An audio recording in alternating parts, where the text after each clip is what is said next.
Thracian pearl was a gift from the god Oro, who was the god of peace and war and fertility.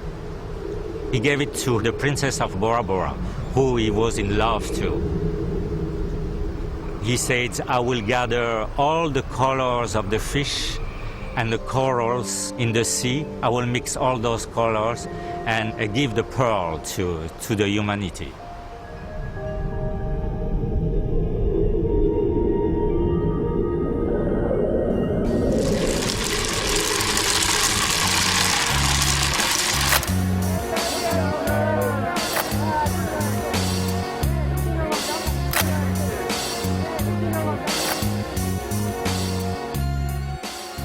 Human beings have always had a desire to adorn themselves. Pearls have been a symbol of wealth, wisdom, spirituality, and love. There are natural pearls and cultured pearls from the rivers and seas, and then there are fakes. Sometimes, like love itself, it's hard to tell the difference. I don't understand the mystery of pearls. I just know that they're very fascinating. You know, I look at them and I'm like, how do people know between a real one and a fake one? I had to learn that very quickly. And then I started realizing that, like the Queen of England, and there are people like the Queen and some very, very rich people, that they actually value the pearls more than the diamonds. And in some cases, the pearls are even more expensive than the diamond.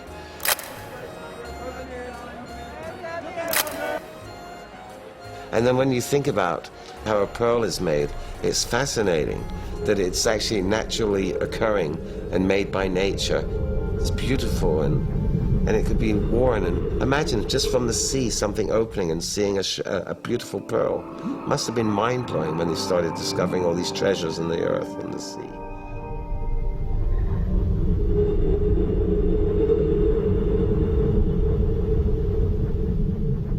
Thousands of years ago, in most parts of the world, pearls were the first gem that primitive cultures came across and used to adorn themselves. When they came upon the oyster, think of it as a sea dredge, rock or animal. Which of the animal kingdoms does it belong to? They take this oyster and they open it up and it transforms. And it's as if, in some ways, the moon has come down to the earth. All these very simple, not even civilizations yet, would find these jewels from time to time. And for some of them, not all, they would become one of the most miraculous objects in their life. They were so rare, they were so beautiful, so full of symbols, that the people assumed that they must have powers, and they spent their time trying to ascertain what those powers might be. Man has always tried to explain how pearls appeared. Some say it was from dewdrops, others the tears of Aphrodite. In all major religions, pearls are a symbol of something most precious, a child, purity, wisdom, and love. Christopher Columbus, when Isabel and Ferdinand sent him to the New World, at the very top of the list of riches for them to bring back to the royalty were pearls. Explorations of the New World were also known as the Age of Pearls. Because of their rarity and value, pearls were instrumental in unifying a world system of wealth and power. And pearls were part of their life, part of their passion. Marriages were concluded because the wife or the husband possessed pearls. And when you look at the old books here, the men, the Maharajas themselves, the kings, they were wearing pearls. Not only the ladies, but the men too. It was the Venetians who brought back pearls. It was the Romans went after pearls and brought them back home. Look at the importance of pearls in the life of Alexander the Greek, because he realized the importance, not only the value, but what comes with it, possessing pearls. And in about 1223, in Venice, there was a law that nobody other than the royal family could wear pearls, And even if you were caught wearing simulated pearls, you were banished from the city. Same in England, you were not allowed to wear pearls unless you were of royal descent. Actually, in the Roman times, the ladies would go to bed wearing their pearls, because when they woke up, it would remind them of how wealthy they were. This desire for pearls in the 1st century AD enticed Julius Caesar to invade Britain in search of freshwater pearls found in the rivers of Scotland. Pearls were light and portable, and a currency for wealth for hundreds of years. In France during the 1870s revolution, a pearl saved the life of Princess Eugénie, Napoleon III's wife. She traded her prized Tiffany Queen pearl for a safe passage to England. Up until the stock market crash of 1929, that pearls were probably the most valuable item, just weighing it out in carats. And if a man like Rockefeller wanted a necklace, even with all his money, it wasn't about going in and saying, I'll have one. He'd go in and say, I want one, and then 5, 7, 10, 15 years later, they'd be able to present it. But it took that long to put one together. Up until the 20th century, there were only natural pearls or fakes. Finding a pearl was difficult enough, but finding pearls that matched in color, size, and shape was almost impossible.